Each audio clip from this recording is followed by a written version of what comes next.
ओम सहना भवतु सहनौ भुनक्तु सह वीर्यं करवावहै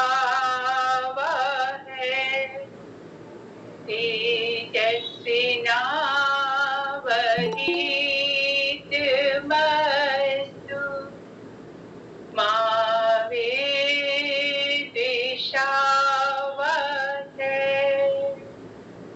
ओम स्वस्ति स्वस्ति स्वस्ति।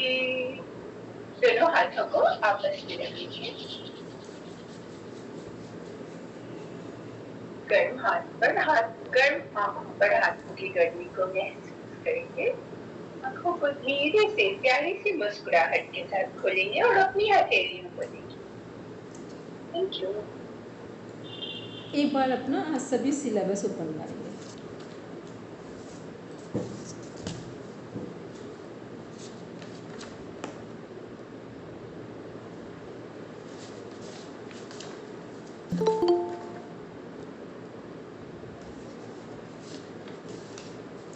इसमें हम लोग ने जो देखा है फर्स्ट यूनिट में क्या क्या पढ़ा है अभी तक। कॉन्सेप्ट ऑफ योग में it's definition, aim, objectives and misconception. फिर नीचे 1.2 में देखा है सिग्निफिकेंस ऑफ हठ योग प्रैक्टिसेस, सठ क्रियाज जो सठकर्म है वो क्या है। फिर योगासन, प्राणायाम, मुद्रा एंड बंद एंड ध्यान। भारती में बिल्कुल ध्यान से बताएंगे पूरी एकाग्रता के साथ कि सठ क्रिया, योगासन, प्राणायाम, मुद्रा, बंद और ध्यान हठ प्रदीपिका में है या घेरण संहिता में? हठ प्रदीपिका में है, घेरण संहिता में अष्टांग योग है। नहीं, नहीं सटकर बोलेंगे ममता। घेरण संहिता हठ प्रदीपिका में है। मैम घेरण संहिता हठ प्रदीपिका। हठ प्रदीपिका में नहीं है, ठीक। किस में है ये सारी चीज़ें? घेरण संहिता। घेरण संहिता में। क्योंकि देखो वहाँ पे देखो ध्यान नहीं है। हठ प्रदीपिका में चार ही चीज़ें हैं ना, आसन है, प्राणायाम है, मुद्रा है और नादानुसंधान है, ठीक है। 4 ही चैप्टर्स हैं। और जो हमारा घेरण संहिता है वहाँ 7 चैप्टर्स हैं। 7 चैप्टर्स में से कौन कौन से हैं हमारे? सटकर्म, आसन, मुद्राएं, प्रत्याहार, प्राणायाम, फिर ध्यान और समाधि, ठीक है। ये 7 चैप्टर हैं। तो ध्यान हमने पूछा तो हठ प्रदीपिका घेरण संहिता, तो अंडरलाइन करिए सभी कॉन्सेप्ट किसके अंदर है? घेरण संहिता के अंदर। और ध्यान को हटा दे तो फिर ध्यान को यदि इसमें सामने ना रखे तो फिर ये हठ प्रदीपिका में भी, ठीक है। ध्यान को भी रखेंगे तो घेरण संहिता में, क्योंकि बस आपको 2 बुक को के कॉन्सेप्ट को लेके चलना, 2 बुक्स के, एक हठ प्रदीपिका और एक घेरण संहिता। और इसके बाद हठ रत्नावली के जो सटकर्म है उनको ध्यान में रखेंगे। तो वो अभी आपको एक डिवीज़न दिखाएंगे तो वहाँ उसको कंफर्म करेंगे। इसके बाद 1.3 में है guiding principle to be followed by yoga therapy assistant. Yoga therapy जो असिस्टेंट बनने जा रहे हैं उनको कौन कौन से बातों का ध्यान रखना है। फिर 1.4 में रोल्स एंड रिस्पॉन्सिबिलिटीज़ ऑफ योग थेरेपी असिस्टेंट। असिस्टेंट जो योग थेरेपी असिस्टेंट है उनकी क्या क्या रिस्पॉन्सिबिलिटीज़ होती हैं, क्या रोल प्ले करना है। तो रिस्पॉन्सिबिलिटीज़ कहाँ, जब वो पेशेंट को डील कर रहे हैं तो किन किन रिस्पॉन्सिबिलिटीज़ को ध्यान में रखना है, ठीक है। ये नहीं करना है कि कोई भी चीज़ हम पेशेंट को टैकल भी कर रहे हैं और छोटी छोटी बातों को इसको इग्नोर कर रहे हैं, तो ये क्या होगा, फिर हम कभी उसकी प्रॉब्लम को दूर ही नहीं कर पाएंगे। तो हमें उसके, मान लो एक व्यक्ति है जिसको हम ट्रीटमेंट देने जा रहे हैं तो वो दुखी हो रहा है छोटी छोटी बातों में, फिज़िकली या मेंटली या वो कुछ और अदर चीज़ों से कनेक्ट हो रहा है, तो हम सभी चीज़ों को जब ऑब्जर्वेशन में रखेंगे तो ही प्रॉपर ट्रीट कर पाएंगे। तो रिस्पॉन्सिबिलिटी और क्या है कि मान लो उसकी कुछ ऐसी हैबिट्स हैं जो बीमार होने के कारण उसे गुस्सा आ रहा है, ठीक है, बहुत परेशान कर रहा है। तो यहाँ पर हमारा पेशेंस होना चाहिए कि हमें पता हो कि ये व्यक्ति रोगी है, हम रोगी नहीं। ये व्यक्ति परेशान है, इस व्यक्ति को दवा की, डॉक्टर की ज़रूरत है, हमें नहीं है। तो पेशेंस किसको डेवलप करना है, रिस्पॉन्सिबिलिटीज़ किसकी है, थेरेपिस्ट की है। ठीक? तो इस तरह की चीज़ों को ध्यान में रखना है। फिर रोल क्या हो उस समय, कैसी कंडीशन है तो हमें कैसा रोल प्ले करना है। ठीक है, एक सामान्य कंडीशन है, थोड़ा सा किसी को प्रॉब्लम है, वहाँ अदर तरीके का रोल प्ले करना होता है। जहाँ सीवियर कोई कंडीशन है तो वहाँ अदर रिस्पॉन्सिबिलिटीज़ हमारे साथ आती है। 1.5 में हमने क्या देखा, स्कोप एंड लिमिटेशंस ऑफ योग therapy assistant. Yoga therapy assistant की लिमिटेशंस क्या है, स्कोप क्या है। लिमिटेशंस का मीन्स हो गया, ये नहीं कहना है कि हम सब कुछ ठीक कर सकते हैं योग में, इन बातों को ध्यान में रखना है। सब कुछ नहीं ठीक हो सकता है।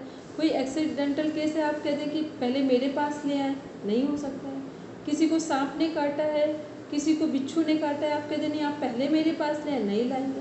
ठीक है, तो हमें क्लियर होना चाहिए कि कोई सीवियर कंडीशन है या किसी का, अब मान लो किसी का कैंसर ट्यूमर बिल्कुल अंतिम 4th स्टेज में है, अब उसी समय हम कह दें हम टैकल कर लेंगे, नहीं कहना है। ठीक है, क्योंकि हमें पता है कि अंतिम स्टेज में पहले जो अब इनको बेस्ट थेरेपी चाहिए वो एलोपैथी का पार्ट हो जिसका वो पहले हो, उसके बाद ऑप्शनल थेरेपी में जो रेस्टिंग मोड में चीज़ों को लाना है वो हम कर सकते हैं। तो ये हमें पता होना चाहिए कि हमारा स्कोप क्या है, हमारी लिमिटेशंस क्या है। ठीक, फिर इसके बाद है 1.6 में knowledge of vital parameters to assess general state of patient measurement. जो हमारे इंस्ट्रूमेंट हैं, टूल्स हैं, उनके बारे में हमें पता होना है कि कौन सा टूल किसके लिए हम यूज़ करने जा रहे हैं। पल्स रेट के लिए, रेस्पिरेटरी के लिए, ब्लड प्रेशर के लिए, बॉडी टेम्परेचर के लिए। फिर है 1.7 में है knowledge of use of props, ropes, belt, cushions, special aids. ये वो चीज़ें हैं जो पेशेंट नॉर्मली हमारे योग को या थेरेपी को लेने में थोड़ा कंफर्ट जोन में नहीं है, तो इनको यदि वो अफोर्ड कर सकते हैं तो उन्हें इन चीज़ों के लिए भी हम सजेस्ट कर सकते हैं। या जहाँ पर हमने अपना सेंटर बना रखा है वहाँ इनको रखेंगे, तो जिस पेशेंट को जैसी नीड होगी उसको वैसा ट्रीटमेंट में सपोर्टिव पार्ट को ऐड करा देंगे। इसके बाद है 1.8 में importance of pre procedural preparedness for therapeutic yoga session. कोई भी थेरेप्टिक योगा सेशन लेने जा रहे हैं तो हमारी प्री प्लानिंग क्या होनी चाहिए। तो ये हम लोग ने यूनिट 1 है, ये हम लोग की कंप्लीट हुई। ये सब अभी पढ़ा हमने, ये सब क्यों बोला है इसके बारे में अभी थोड़ी देर में बताते हैं। फिर नेक्स्ट पॉइंट है यूनिट 2। इसमें क्या है, सेकंड में योग therapy in traditional yoga technique. जो हमारी रेफरेंस बुक्स हैं या ट्रेडिशनल बुक्स हैं, इनके थ्रू भी हम कैसे योग थेरेपी दे सकते हैं। तो यह उनमें से कौन कौन सा पार्ट हम योग थेरेपी में यूज़ करते हैं। तो फर्स्ट हम लोगों ने क्या देखा, basic knowledge of various yogic text such as Patanjali Yoga Sutra, हठ प्रदीपिका, घेरन संहिता। ये आपकी 3 बुक ली गई, इसीलिए हमने ऊपर भी बोला था। तो योग दर्शन भी हम लोगों ने देखा, हठ प्रदीपिका, घेरन संहिता को अभी हम लोग देख रहे हैं इसी में। फिर इसके बाद इसी में 2.2 में देखेंगे नॉलेज ऑफ स्कूल ऑफ योग, कर्म योग, भक्ति योग, ज्ञान योग, ध्यान योग, ये हम लोग देख चुके हैं। इसके बाद इसी में है 2.3 में देख रहे हैं कॉन्सेप्ट ऑफ क्लेश, कॉन्सेप्ट ऑफ चित्तवृत्ति, कि क्लेश हमारे क्या है और चित्तवृत्तियाँ हमारी क्या है। फिर 2.4 में अष्टांग योग एंड इट्स थेरेप्टिक इम्पोर्टेंस, इसको हम लोग ने देखा है, देख चुके हैं। ठीक है, इसके बाद है 2.5 में है principle of Hatha yoga, Hatha yogi practices in view of therapy, जिसको आज हम लोग देखने जा रहे हैं। तो अभी केवल आपका शायद जितना हमें क्लियर हो रहा है क्लेश और कॉन्सेप्ट ऑफ चित्तवृत्ति, लेकिन क्लेश और कॉन्सेप्ट ऑफ चित्तवृत्ति भी हमने पढ़ा दिया है। क्लेश जो हमारे 5 थे, अविद्या, अस्मिता, राग, द्वेष, अभिनिवेश, और एक बार आप लोग कंफर्म करेंगे। और चित्तवृत्तियाँ वो थी जो जब हम लोग पढ़ रहे थे स्टार्टिंग में योगा चित्तवृत्ति निरोधा, वहाँ पर 2 टाइप्स देखे थे, क्लिष्ट वृत्ति और अक्लिष्ट वृत्ति। ठीक है, तो क्लिष्ट वृत्ति क्या है, जो हमारे बुरे विचार हैं, और अक्लिष्ट वृत्ति क्या है, अच्छे विचार। तो जो हमारे चित्त वृत्तियाँ हैं वो 5 प्रकार की, कौन कौन से 5 प्रकार हैं चित्त वृत्तियों के, याद है तो ठीक है, नहीं तो एक बार हम रिवीजन में ले लेंगे। प्रमाण, इस अपने सिलेबस में कुछ चीज़ें लिखी हैं यहीं पर, ताकि आपको थोड़ा सा माइंड सेट हो कि क्या हम पढ़ रहे हैं। जहाँ पे लिखा है 2 पॉइंट, हाँ बोलेंगे बात, बोलेंगे। चित्त, मूढ़, विक्षिप्त, एकाग्र और निरुद्ध 5 अवस्थाएं चित्त भूमियों की। ठीक है, ये चित्त भूमियाँ। तो इसमें देखिए जहाँ कॉन्सेप्ट ऑफ क्लेश लिखा है इसको अंडरलाइन करिए, और इसमें सूत्र नंबर डालिए 2/3 या 2 का 3, मतलब जो हमारी सेकंड चैप्टर है हमारा, उसमें 3rd नंबर का सूत्र है जिसका नाम है साधनपाद सूत्र है। और ये क्लेश कितने हैं, क्लेश के नाम अपने सिलेबस में यही एरो लगा के लिखिए। अविद्या, अस्मिता, राग, द्वेष, अभिनिवेश। अविद्या, अस्मिता, राग, द्वेष, अभिनिवेश। या जो आपके सिलेबस का जो प्लेन वाला पेज है उसमें एरो लगा के वहाँ लिख दीजिए, क्योंकि सिलेबस में रहेगा तो आपकी नज़र पड़ेगी इसको देखने में। ठीक है, पॉइंट कौन सा था? अभिनिवेश। अभिनिवेश, निवेश करते ना पूंजी वाला निवेश, अभिनिवेश।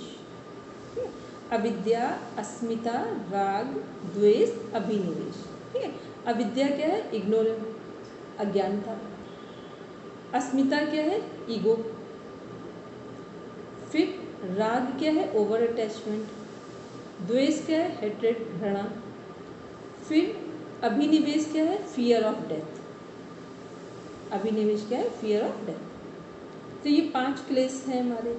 फिर चित्त वृत्ति में लिखेंगे, अंडरलाइन करेंगे कि देयर आर 2 टाइप्स ऑफ वृत्तिज, या केवल हिंदी में लिखना है तो 2 प्रकार की वृत्तियां हैं, क्लिष्ट और अक्लिष्ट। क्लिष्ट को लिखेंगे ब्रैकेट में बुरे विचार, अक्लिष्ट अच्छे विचार। मैम एक बार अच्छे से थोड़ा बोलेंगे वो जो जहाँ पे चित्त वृत्ति लिखा हुआ है 2.3 में, वहाँ अंडरलाइन करें। वृत्तियाँ 2 प्रकार की हैं, पहला क्लिष्ट, दूसरा अक्लिष्ट, ये हम लोगों ने पढ़ा है। ठीक, यहाँ पर लेकिन सिलेबस में लिखवा रहे हैं ताकि अब आप ध्यान से देखेंगे।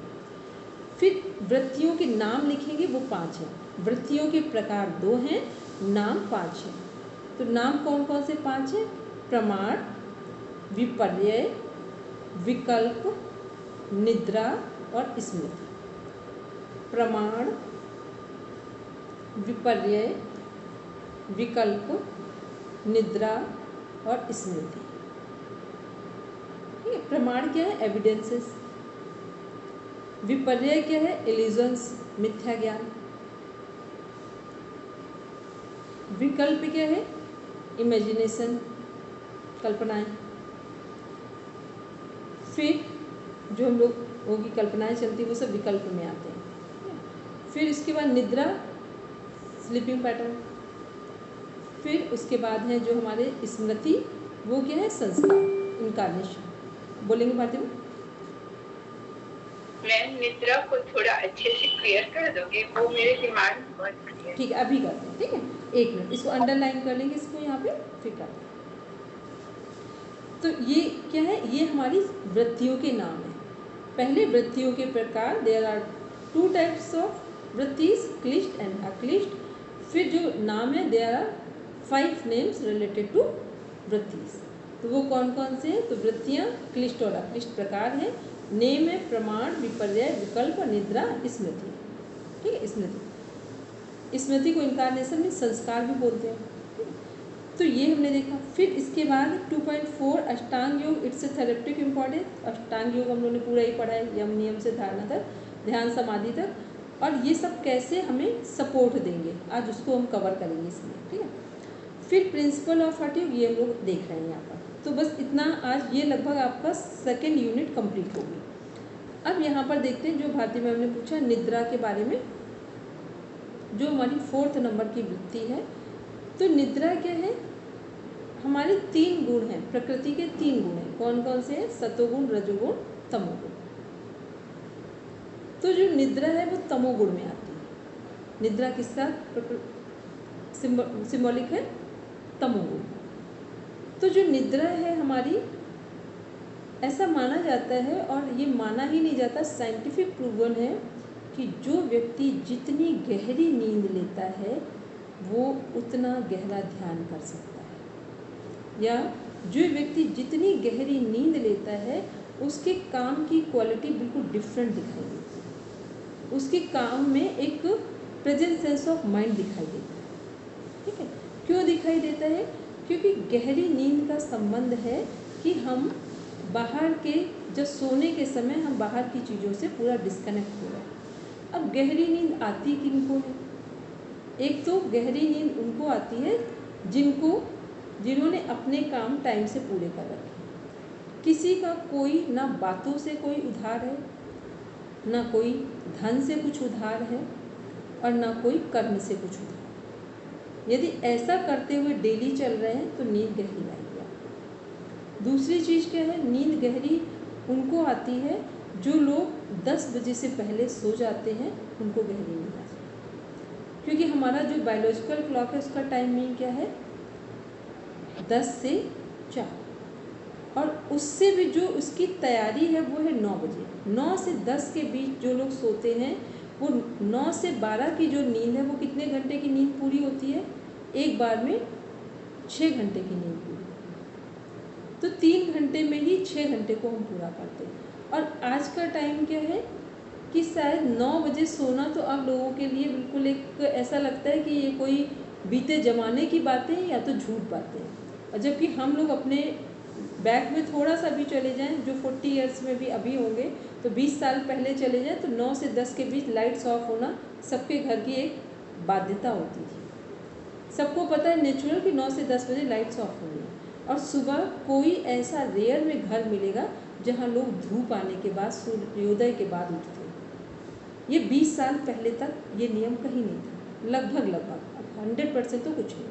तो निद्रा में हमने क्या समझा कि निद्रा किसको अच्छी आएगी, जिसके ऊपर कोई लेन देन नहीं है, कुछ भी उधार नहीं है।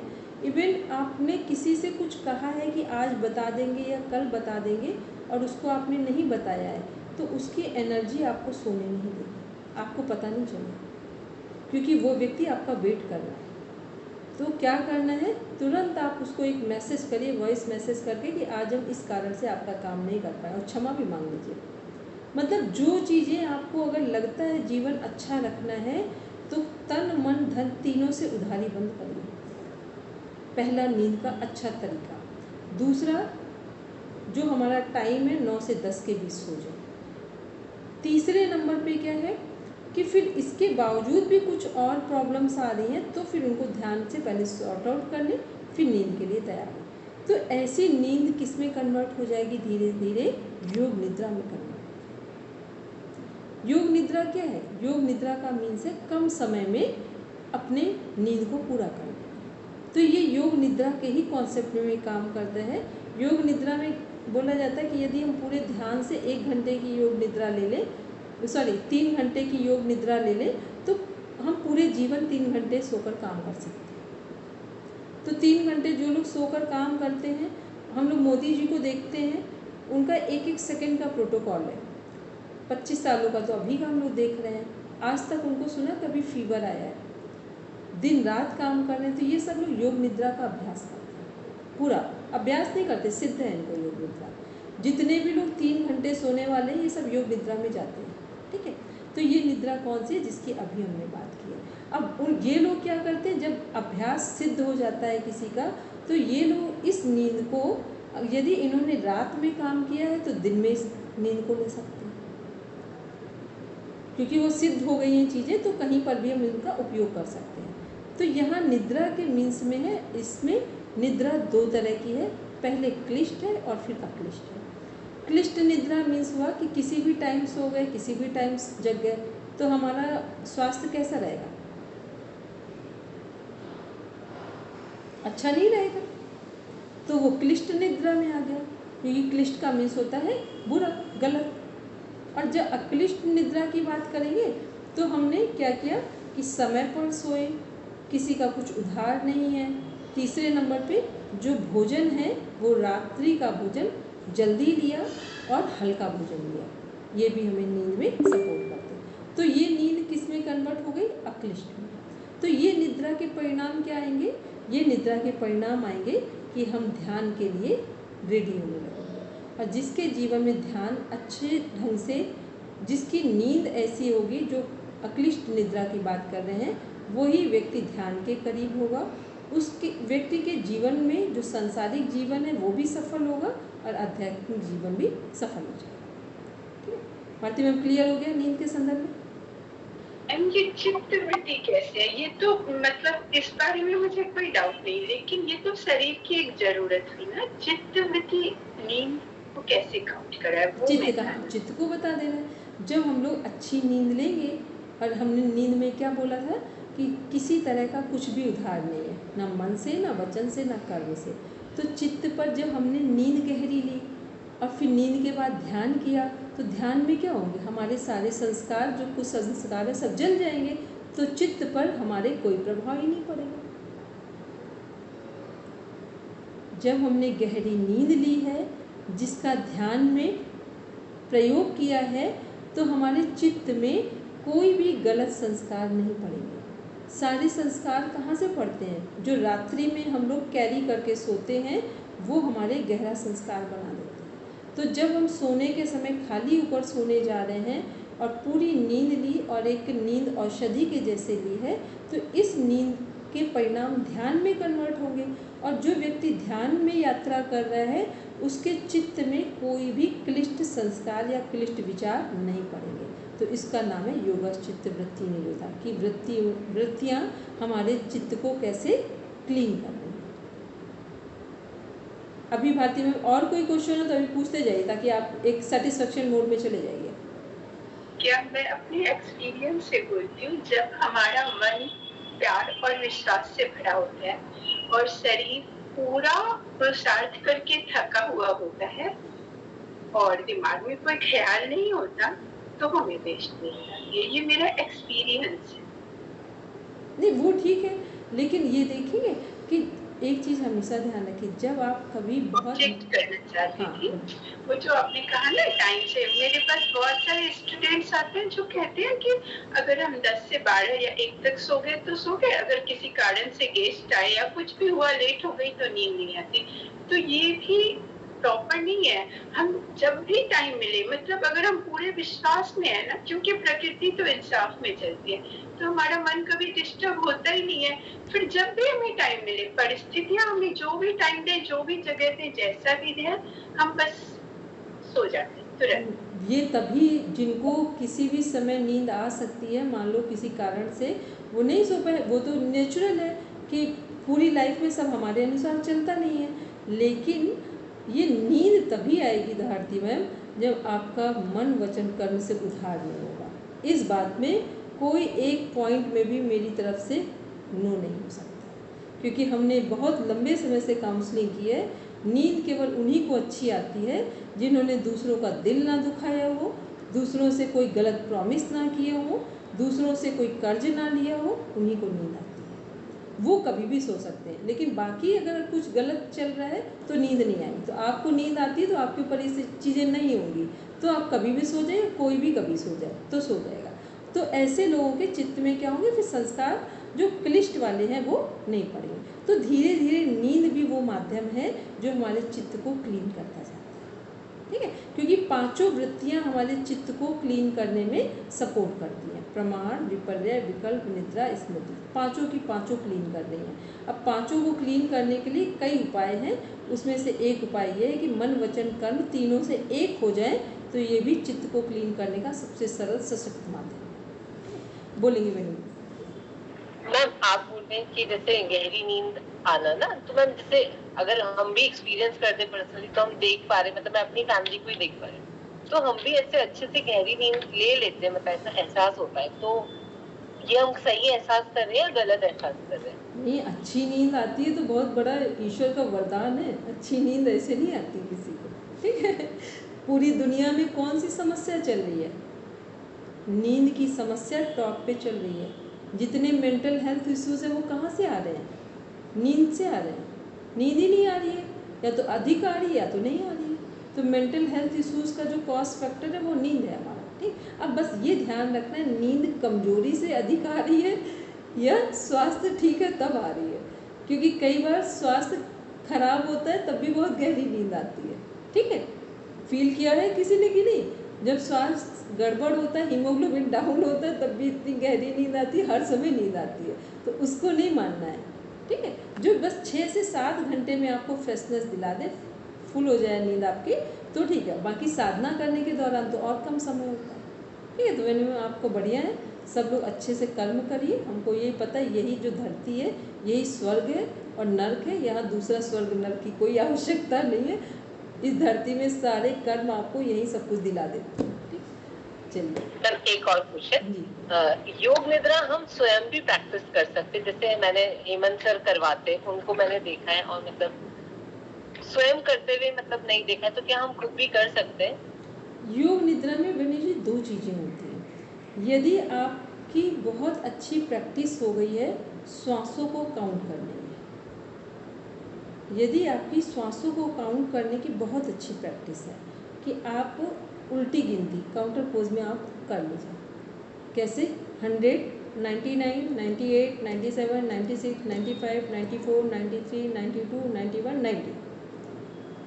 ठीक, इतना आप शांत मन से यदि आपका 3 महीने का अभ्यास हो चुका कि 100 से 1 पर आ जाए, ये अभ्यास है, तो आप इसी अभ्यास से ही योग मुद्रा में जा सकते हैं।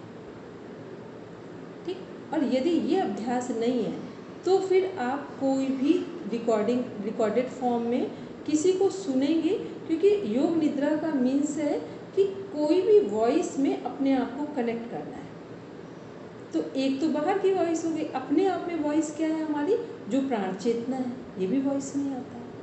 तो या तो अपने वॉइस से कनेक्ट होना है तो एक अच्छा अभ्यास होना चाहिए, और दूसरों की वॉइस से कनेक्ट होना है तो फिर क्या करना है, तो फिर आराम से उस वॉइस को, रिकॉर्डेड वॉइस को ओपन करिए और फिर योग निद्रा में। तो ये दोनों में आपको चूज़ करना है कि किस में जाना पसंद करेंगे। ठीक है, प्राणायाम का अच्छा अभ्यास है तो योग निद्रा में जाना कठिन नहीं है, और नहीं है तो फिर रिकॉर्डेड वॉइस का सहारा लीजिए।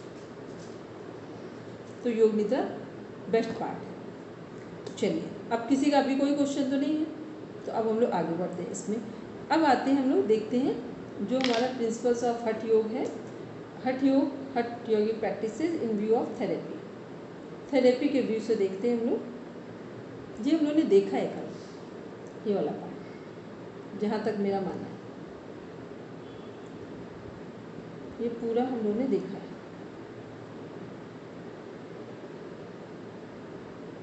ठीक, यहाँ से देखते हैं इसमें क्या है, थेरेप्यूटिक एप्लीकेशंस है।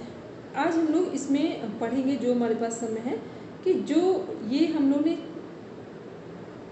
कॉन्सेप्ट देखा है कि हठ प्रदीपिका का, योग दर्शन का, घेरन संहिता का, या कर्म योग, ज्ञान योग, भक्ति योग, ध्यान योग, क्लेश, अष्टांग योग, थेरेप्यूटिक योग, ये सब थेरेपी का पार्ट क्यों है?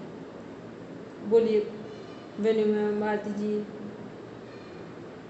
और सबको जिसको भी लगता हो, मम्मी जिसको भी, ये पार्ट भी होती है ना कि जो भी बॉडी में, दिमाग में डिस्टर्बेंस है उसको बैलेंस करना, तो इन सब की मदद से हम वो बैलेंस कर सकते हैं, तो स्वास्थ्य इम्प्रूव होता है। यही थेरेपी होती है। इसमें हम आपको एक बात बताते हैं, कई बार हमने शायद आप लोग के प्लेटफॉर्म पे भी बात की कि नहीं। जैसे मान लो कोई व्यक्ति को आप ट्रीटमेंट दे रहे हैं, आपने उसको पूरा डायग्नोज कर लिया, अब आपने ट्रीटमेंट देना शुरू कर दिया, तो पहले तो आप उसको नॉर्मली ट्रीटमेंट देंगे, जो उसका बेसिक चीज़ें दिख रही हैं। मान लो किसी को एसिडिटी की बहुत प्रॉब्लम है, तो आप उसके अकॉर्डिंग क्या कर रहे हैं, उसको कुंजल करा रहे हैं या शीतली प्राणायाम का अभ्यास कराएं, वो चीज़ें कराएं जो सामान्य स्तर पर उसको हील कर रहे हैं। लेकिन आपने देखा कि विदिन 3 डेज, 5 डेज, 7 डेज के करीब हो गए, अभी इसमें बहुत सुधार नहीं आ रहा है, तो फिर आपको क्या करना है, अब डीप में जाना है। यदि वो व्यक्ति आपसे थेरेपी कराने के लिए रेडी है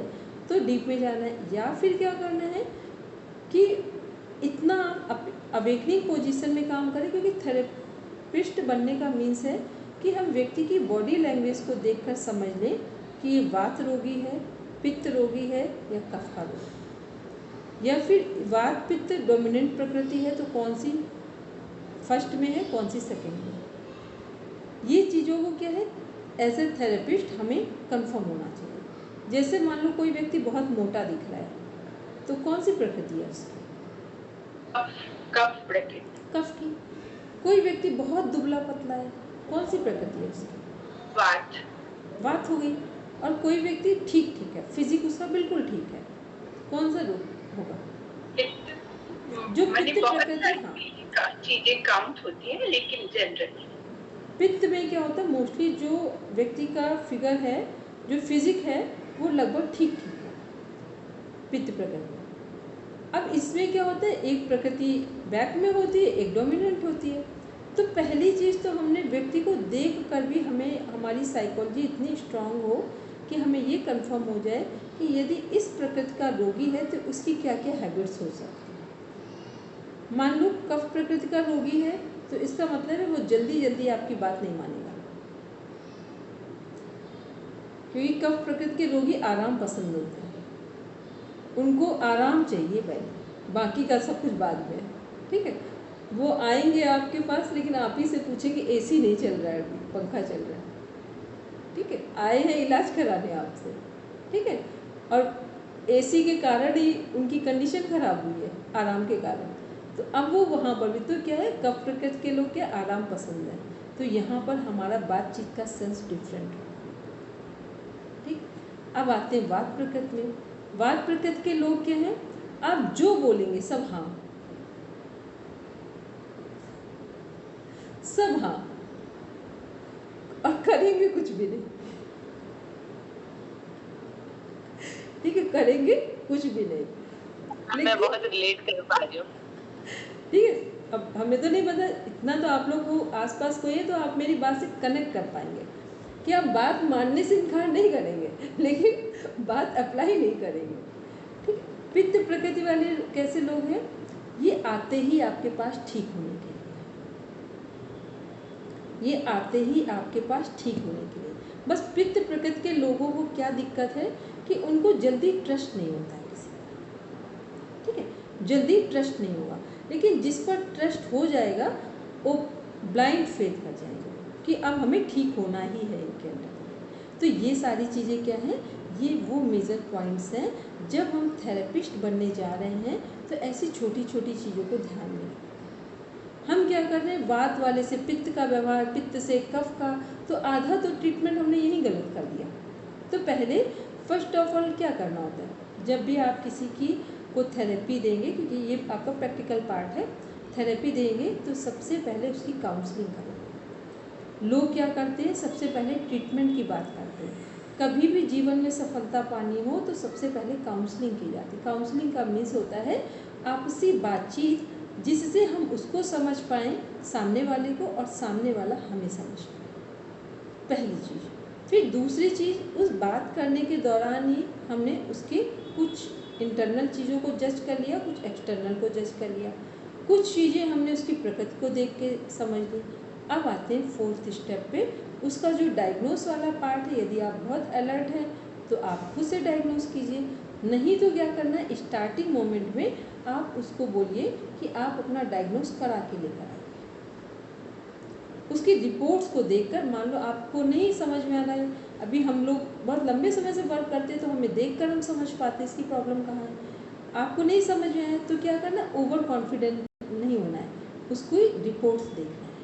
रिपोर्ट्स में भी क्या करना है कि अभी आपका उतना एक्सपीरियंस नहीं है तो क्या करना है, जो एक फाइनल कुछ लाइंस दी होती हैं, टैग लगा होता है, जहाँ पर सीधे सीधे प्रिडिक्ट किया जा रहा होता है कि किडनी की प्रॉब्लम है, स्टोन है, या किडनी में कोई इन्फेक्शन है। ऐसी रिपोर्ट्स को पढ़ना आना चाहिए। बस जो कुछ मेन पॉइंट्स हैं उनको पढ़ना आना चाहिए, जिसको पढ़कर आप ये डायग्नोस कर पाए कि जो सामने वाला पेशेंट है इसको क्या प्रॉब्लम है और कितने समय से प्रॉब्लम, क्या प्रॉब्लम है और कितने समय से प्रॉब्लम है। कई बार हम लोग प्रॉब्लम देख के सॉल्यूशन नहीं देना, प्रॉब्लम कब से है इसको ध्यान में रखकर सॉल्यूशन देना, क्योंकि प्रॉब्लम हो सकता है आज किसी व्यक्ति को डेवलप हुई है और किसी को 10 साल पहले से। किसकी प्रॉब्लम पहले ठीक होगी, जिसकी ताजी होगी, जिसकी अभी हुई जिसकी अभी है, और हमने ध्यान नहीं दिया, हमने उसको ट्रीटमेंट आज के हिसाब से कर रहे हैं तो आपको उसको रिलीफ नहीं आएगा। जैसे जितना टाइम पहले की प्रॉब्लम है उस व्यक्ति को पहले ही ओपन हार्ट बोल देना है। प्रॉब्लम अगर 3 इयर्स बैक चल रही है तो कह देना है कि आपको 1 मंथ्स का टाइम लगेगा, 1 से 3 मंथ्स, और यदि आपकी और पुरानी प्रॉब्लम है तो 6 मंथ का। इतना टाइम लेकर चलेंगे क्योंकि क्या होता है, कुछ लोग बस जल्दी जल्दी में सब यस यस कर रहे होते हैं, तो थोड़े समय के लिए तो अट्रैक्ट कर पाएंगे, लॉन्ग टर्म आप कुछ नहीं कर पाएंगे, क्योंकि आपकी बात और आपका व्यवहार ही व्यक्ति को आपके पास लेकर आता है। फिर इसके बाद आप क्या करना है कि ये जो हमने अभी ये सारे सॉल्यूशन जो सामने लिखे, तो इनको हमने क्यों कनेक्ट किया आपकी प्रॉब्लम, मतलब जो पेशेंट है उसकी प्रॉब्लम से, कि जिस व्यक्ति की जैसी प्रॉब्लम है वहाँ पर हमें देखना है कि शॉर्ट टर्म प्रॉब्लम्स हैं, छोटी हैं, तब तो वो नॉर्मल क्योर हो जाएंगे। यदि लॉन्ग टर्म प्रॉब्लम है, एक कभी केस है, हेमंत भैया ने भी बताया था, और हमने हेमंत भैया ने ऐसे हम बात कर रहे थे, फिर उन्होंने उसको डिस्क्राइब किया था कि हाँ ऐसा होता है। तो उन्होंने क्या किया कि कोई पेशेंट होगा, 10 दिन से उसका ट्रीटमेंट चल रहा था, उसको नींद नहीं आ रही थी, और इन्होंने सब कुछ कर लिया, उसके जितनी अच्छी थेरेपीज हो सकती सब हो गया, उसको आराम नहीं मिला। फिर इन्होंने उससे बात की कि क्या कहीं कोई से कोई लेन देन है क्या आपका? उसने कहा 10 लाख रुपए हमें देना है किसी का, टाइम हो गया है काफ़ी, जो डेट दी थी उससे बहुत आगे चले गए, अब आप दुनिया की सारी थेरेपीज ले लीजिए, नींद। ठीक है, तो ये बातों को भी अपनी थेरेपी में ध्यान में कि कोई व्यक्ति आया है मेंटल ट्रीटमेंट के लिए या फिजिकल ट्रीटमेंट के लिए, कोई व्यक्ति कह रहा है कि पेट की समस्या है, हम एक मेरे पास काउंसलिंग हुई यहाँ पे, जो ये ताले बनते हैं उनकी फैक्ट्री है, वो मेरे पास आए, तो उनकी हमने काउंसलिंग की, काउंसलिंग करते करते हो गए 3 इयर्स बैक की बात है काउंसलिंग। अब वो व्यक्ति एक इतनी रिच पर्सनालिटी, सक्सेसफुल पर्सन, सब कुछ, अब प्रॉब्लम कहाँ रही उनका कि हमको आज पूरे 25 साल हो गए हैं जब से उन्होंने फैक्ट्री ओपन की थी, तब से हमें मेरा पेट साफ नहीं हुआ है। अब उन्होंने बताया नहीं, हमने क्रॉस क्वेश्चन में जाकर पूछ लिया, हमने कहा कि अच्छा आपकी समस्या कब से है, वहाँ पर पहुँचे, फिर पूछा कि क्या कुछ नया शुरू किया था क्या उस टाइम पे, तो उन्होंने बोला फैक्ट्री ओपन की थी। फिर उन्होंने जब बात करते तो हमने बस पूछा, हमने कहा आपको इस फैक्ट्री को किसी को हैंडओवर करने का मन नहीं है? उन्होंने कहा 70 के अराउंड जा रहा हूँ, लेकिन इस फैक्ट्री को किसी को हैंडओवर करने का मन नहीं है। हमने कहा अब आप पूरी दुनिया में जाइए, आपका पेट कभी साफ नहीं है। ठीक है, जब लोभी प्रवृत्ति, साइकोलॉजी के कुछ पॉइंट्स हैं, जब लोभी वाली प्रवृत्ति आ जाती है तो कोई दुनिया की दवा, थेरेपी और दुआ आपके पेट को ठीक नहीं कर सकती। ठीक है, तो ऐसे चीज़ों में ये जो हम लोग ट्रेडिशनल बुक्स को का सहारा लेते हैं कि इसमें क्या करना है, यम का पालन करना है, कि नियम का पालन करना है, तो वहाँ हम कंडीशन देखेंगे कि उस व्यक्ति की कंडीशन क्या है जिसमें वो व्यक्ति सफ़र कर रहा है और उसको कोई भी दवा उसे फ़ायदा नहीं करेगी। कुछ लोग कैसे होते हैं कि ये आपसे थेरेपी ले रहे हैं, क्योंकि ध्यान रहे योग में थेरेपी वही कराने आता है जो सारे ट्रीटमेंट से थक चुका हो। अभी इतने लोग जागरूक नहीं हुए हैं जो पहले ही योग में आ जाए। ठीक, वो तब आते हैं जब कुछ नहीं हुआ, जो हम लोग एक मुहावरा पढ़ते हैं, इडियम्स पढ़ते हैं, मरता क्या ना करता। ठीक, उस कंडीशन में आते हैं। तो उस कंडीशन में हमें क्या ध्यान रखना है कि व्यक्ति के बारे में हमें इतना जान लेना है कि इसने अगर पूरी दुनिया में, पूरे भारत में उसने 50 डॉक्टर बदल लिए और आयुर्वेद, एलोपैथी, होम्योपैथी सब हो गया है, फिर कारण कहाँ आ गए? तो ऐसे में कारण आपके ये थेरेपी जो हमारी ट्रेडिशनल बुक्स हैं यहाँ कारण सपोर्ट करते हैं। मान लो कोई व्यक्ति है, अब वो अपने बच्चे से सफ़र कर रहा है, बच्चे का ट्रीटमेंट कराते कराते थक गया, कहीं सपोर्ट नहीं हुआ। जब आप उसको कभी बहुत डीप में काउंसलिंग करके ले जाएंगे तो पता चला कि उन लोगों ने अपने माता पिता को ज़बरदस्त कष्ट दिया है, माता पिता को ज़बरदस्त कष्ट दिया है। अब यहाँ कोई थेरेपी काम नहीं करेगी। ठीक है, यहाँ यदि यम नियम का पालन किया तो कुछ होने वाला है, बाकी कुछ होने वाला नहीं है। तो ये आप लोगों को, ये हम लोगों को क्लियर होना है कि योग थेरेपी का मीन्स है जब कोई ट्रीटमेंट काम नहीं करता है तो वहाँ ये जो यम नियम, भक्ति योग, कर्म योग, ज्ञान योग, ये यहाँ पर इनका सहारा लेंगे तो जो भी आप ट्रीटमेंट दे रहे हैं वहाँ सफल हो जाएगा। तो वैसे क्या करना है, जो हमारा हठ प्रदीप का घेरन संहिता जो प्रैक्टिकल पार्ट है वो सब सपोर्ट कर जाएंगे। लेकिन जब हम लोगों को, क्योंकि ये हमें समझना पड़ेगा ना कि इसको इंक्लूड क्यों किया है उन्होंने, ज्ञान योग, कर्म योग, भक्ति योग, ये कुछ तो कारण होगा, नहीं तो इसका थेरेपी में क्या काम है। इसका थेरेपी में जो हम लोग सुनते हैं ना कार्मिक अकाउंट्स, तो कार्मिक अकाउंट्स जब आपका कोई बड़ी चीज़ होती है, संघर्ष होता है, तो वो ये सब चीज़ें फिर वहाँ फेस करनी होती है। तो ऐसे में जब आप जिसको थेरेपी दें उसके कुछ नियम बना दें थेरेपी देने से पहले। पहला नियम कि उससे पूरे उसकी काउंसलिंग कर लीजिए कि आप एक तरफ अपना एक साइड पूरा नोट डाउन कर लीजिए कि आपकी लाइक्स क्या हैं, और दूसरी साइड नोट डाउन करिए डिसलाइक्स क्या हैं। जैसे वो लाइक्स और डिसलाइक्स लिखेगा, आपको आधा तो उसको डायग्नोज करना आप खुद ही सीख जाएंगे, क्योंकि उसकी पसंद और नापसंद बता देगी उसका व्यक्तित्व क्या है। ठीक है, और व्यक्तित्व के अनुसार ही व्यक्ति को रोग आते हैं। व्यक्तित्व के अनुसार ही व्यक्ति को रोग आते हैं, कोई भी रोग ऐसे नहीं आते। कई बार हमें ऐसा लगता है, जब अभी तो इतना डीप में नहीं है, जितने हमारे रोग होते हैं सबका एक मनोवैज्ञानिक कारण होता है। ठीक है, कुछ होते हैं जो वातावरण से है, बाकी मनोवैज्ञानिक कारण है, फिर उसमें कार्मिक कौन सा जा रहे। तो जो नॉर्मल चीज़ें वो सब आप टैकल कर ले जाएंगे, जो चीज़ें टिपिकल हैं वहाँ पर आपको इन सब का सहारा लेना है। तो इसमें क्या लेना है, एक लाइक्स डिसलाइक्स नोट कराना है, दूसरा उनसे बोलना है आपकी जो भी अर्निंग सोर्सेज हैं, जो भी अर्निंग सोर्सेज हैं, चाहे वो 100 रुपये हो या 1 लाख हो, और ये आप सबको भी बोल रहे हैं, अपने अर्निंग सोर्सेज का जिस दिन 10% पार्ट हिस्सा आप ज़रूरतमंद लोगों पर खर्च करना सीख जाएंगे, तो आप देखेंगे आपके जीवन में कभी भी कोई बड़ी समस्या नहीं, कभी नहीं आएगी, ना कभी आपके घर में आपकी संतानें गलत रास्ते पर चलेंगी। ये क्या होता है, हमें समाज से हम सब लेते हैं लेकिन उसको देना भूल जाता है, तो फिर क्या होता है, फिर वही चीज़ें, या तो बच्चे बर्बाद होते हैं, गलत दिशा में जाते हैं, कुछ ना कुछ धन आपका या तो उनके स्वास्थ्य में जाएगा, या तो कोर्ट में जाएगा, और या तो फिर एडिक्शन में जाएगा। तो पहला क्या है, जो पेशेंट आ रहे हैं उनको कि 10% अपनी आय का एक हिस्सा ज़रूरतमंद लोगों के लिए निकाल दें। दूसरा, अपना जो समय है पूरे एक दिन में आधे घंटे किसी की सेवा में दे दें, यदि रोग ठीक करना है तो। तीसरा तो क्या हो गया, धन का भी हो गया उपयोग, फिर शरीर का भी हो गया। मन का उपयोग क्या है कि जिस दिन से ट्रीटमेंट शुरू करेंगे उस दिन से कह देंगे किसी को नकारात्मक शब्द नहीं बोलेंगे, तो आपका सुधार संभव है। इन तीनों चीज़ों को यदि किसी ने ध्यान में रखा और आपने अपनी बात को पोलाइटली समझा पाए, तो आप समझ लीजिए कि ये तीनों चीज़ें क्या हैं, तीनों ही चीज़ें उसके जिस दिन से वो थेरेपी लेगा उस दिन से ही उसको सुधार शुरू हो जाएगा।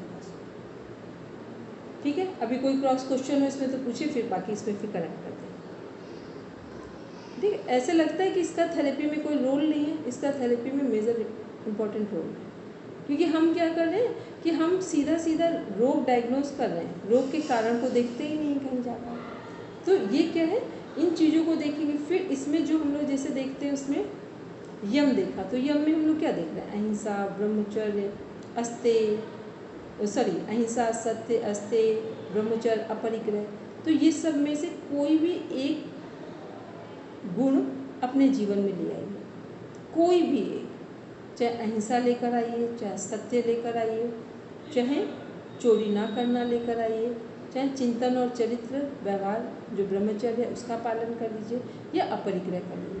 एक भी चीज़ इनमें से कर लेंगे, आपका जीवन और आपका स्वास्थ्य अच्छा हो जाएगा। दूसरे नंबर पर नियम है शौच, संतोष, तप, स्वाध्याय, ईश्वर प्रणिधान। इनमें से किसी एक को ले लीजिए। मतलब जो अष्टांग योग है उसमें से कोई भी एक यम नियम के अंदर का अंग उठा लें, या पूरे अष्टांग योग में से धारणा से पहले किसी भी पार्ट को चूज कर लें, तो स्वास्थ्य अच्छा है। ये क्या है, ये फिलॉसफी वाला जो पार्ट है हम लोगों का, कि दर्शन जो है हमारा अध्यात्म है, ये कैसे हमें सपोर्ट करता है। फिर इसी में आते भक्ति योग में क्या है कि जो कुछ भी हमारे पास है पहले उसको समर्पित भाव में देख लें। समर्पण का मतलब क्या है, जैसे आपका रोग क्यों बढ़ रहा है, क्योंकि हम क्या कह रहे हैं ईश्वर पर शिकायत कर रहे हैं ईश्वर को, एक बार भी ये नहीं कह रहे हैं कि हमारे कारण कोई समस्या हुई है। अपने को हमने क्या कर रखा है, हटा रखा है। कोई भी समस्या का कारण जब तक आप अपने को नहीं मानेंगे तब तक समस्या में सुधार नहीं आता। समस्या का कारण जब आप अपने में खोजेंगे तो समस्या में सुधार आएगा। अभी हम लोग क्या करते हैं, या तो ईश्वर को ब्लेम कर दिया, या तो घर के लोगों को कर दिया, फ्रेंड सर्कल को, प्रोफेसर को, किसी ना किसी को ब्लेम करते हैं। और जब तक हम ब्लेम करते हैं तब तक कोई भी थेरेपी में काम नहीं होता। तो ये सब क्या, हम लोग योग थेरेपी, हम लोग कोई वो नहीं देने जा रहे हैं कि कोई हम पेन किलर देंगे, उनको इंजेक्शन लगाएंगे। तो ये सब क्या, ये वो कॉन्सेप्ट है जिनको, मेजर कॉन्सेप्ट को अपना माइंड से पहले करके चलेंगे, और ये सब तभी आप कर पाएंगे जब खुद पर भी अप्लाई कर पाएंगे। क्योंकि खुद पर अप्लाई नहीं किया होगा तो दूसरों को आप पूरे वेटेज के साथ समझा नहीं पाएंगे। तो ये क्या, जैसे ही आप पूरे चीज़ों को, जो हम लोग पढ़ रहे हैं, आप अभी थेरेपी मतलब पढ़ रहे हैं, तो डेली ना कोई जो भी आपके हेल्थ इश्यूज़ हों उनमें आप काम करिए, अपने हेल्थ इश्यूज़ का। और कोई भी एक हेल्थ इश्यू जो हो आपका, उसको देखिए और उसको इनमें से चूज़ करिए कि कौन कौन सी चीज़ों के द्वारा हम उसे ठीक कर सकते हैं। और नहीं समझ में आ रहा हो तो इसी क्लास में, जिनको ऐसा लगता हो कोई आपका हेल्थ इशू है, आपका है, तो फिर आप हमसे डिस्कस कर लीजिए। क्योंकि ये क्लास इसीलिए हो रही है कि हम स्वस्थ हों, फिर दूसरों के स्वास्थ्य के बारे में देखेंगे। ठीक है, चलिए, किसी का कोई क्वेश्चन हो तो पूछिए, फिर हम कल आपको कल का नहीं, आज आपको हम एक टास्क देखते हैं। ठीक है, इसमें 2 डिजीज़ लिखिए। एक लिखिए डायबिटीज़, जो सबसे कॉमन है, डायबिटीज़ लिखिए। दूसरा ओबेसिटी लिखिए, डायबिटीज़ और ओबेसिटी। ठीक, इसमें आप क्या करेंगे, इसके कारण लिखेंगे, लक्षण लिखेंगे। क्या लिखना है, कारण लिखना है, लक्षण लिखना है, फिर इसके समाधान देने हैं, सॉल्यूशन देने हैं। सॉल्यूशन में क्या क्या सॉल्यूशन देंगे वो लिखिए, यम और नियम, यम और नियम। फिर सॉल्यूशन में सटकर्म, सटकर्म। फिर अकॉर्डिंग टू डिजीज़ आसन का चुनाव करेंगे, प्राणायाम का, मुद्रा और बंद का। नोट करते जाइए, बस इन्हीं के सामने लिखते जाएंगे कि ओबेसिटी के पेशेंट को क्या देना है। मुद्रा, बंद, फिर ध्यान, कौन सा ध्यान करवाएंगे अगर ऐसे पेशेंट हैं। इसके बाद यहाँ पर क्या करना है, ऑटो सजेशन क्या देंगे। फिर जो इनमें से जितने हमारे टेक्स्ट बुक हैं, तो 3 तो हो ही गए, इसमें से कनेक्ट पतंजलि भी हो गया और हठ प्रदीपिका भी हो गया।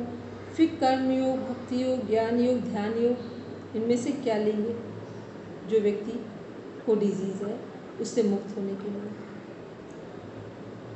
इतना चीज़ों को आप कंप्लीट करेंगे। यदि आप ये सीख गए और अब आप डेली 2 डिजीज़ पर काम करेंगे, फिर हम आपको उसमें पूरा डिजीज़ का हम लोगों का पूरा पैकेज बना हुआ है, फिर दिखाएंगे। क्योंकि पहले दिखा दिया। हाँ, बोलेंगे क्या बोले, डायबिटीज है? डायबिटीज़ और ओबेसिटी मीन्स मोटापा। ठीक है, कि जो मोटापा बढ़ता है वो किस कारण से बढ़ता है। ठीक है मैम, सर ने ये दोनों करवाए थे, दोनों करवाए। आप उसको देखेंगे नहीं, अपने मन से इसको करेंगे। ठीक है, और ऐसे 2 डिजीज़ पर पहले आप करेंगे, बाकी पूरा इसमें पैकेज है वो हम दिखाएंगे। तो उससे क्या होगा, आपका एक माइंड सेट होने लगेगा कि हम अपने ऊपर कैसे काम करेंगे, और कोई पेशेंट हमारे सामने आए या कोई घर का व्यक्ति हो तो हम उस पर कैसे काम करेंगे। तो ये करते हुए आपका इसमें डेली 2 होमवर्क है। एक डिजीज़ पर होमवर्क करना है आधे घंटे का, दूसरा अपना सिलेबस डेली रीड करना है। ठीक, दूसरा अपना सिलेबस डेली रीड करना है। रीड करने का मीन्स जो लिखा है उसके प्रॉपर आंसर आपको आने चाहिए। इतना काम करेंगे तो 1 मंथ में आपको लगेगा कि सच में हमने कुछ किया है, कोई स्पेसिफिक वर्क कंप्लीट किया। चलिए, अब हम लोग शांति पाठ के लिए बैठेंगे। आंखें बंद।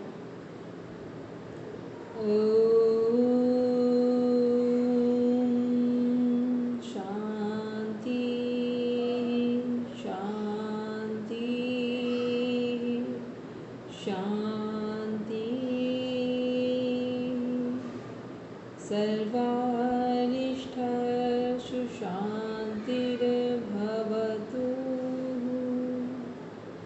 Now rub your palms, touch your eyes, then open your eyes. सबको प्रणाम, शुभ रात्रि.